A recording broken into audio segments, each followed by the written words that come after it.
तू अभी तक इस घर में मौजूद है? जब मैंने तुझसे कहा था कि यहाँ से चली रह, तू क्यों नहीं गई? देख, मुझे माफ, मैं नहीं जाऊंगी इस घर से। तू कैसे नहीं जाएगी? मेरा घर है, इसलिए नहीं जाऊंगी मैं इस घर से। तूने कौन से गुलाब के फूल खिला रखे हैं इस घर में? एक सूखा दरख्त है जो मैंने अपने घर के सहन में लगा लिया है।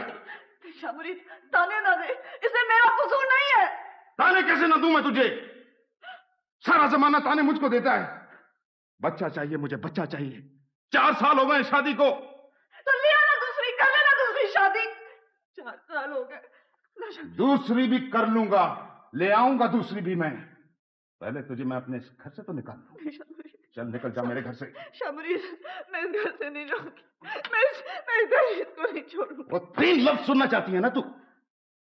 मैं तुझे तलाक देता हूं, तुझे तलाक देता हूं, मैं तलाक देता हूं। खुदा के वास्ते। Please subscribe my channel and press the bell icon.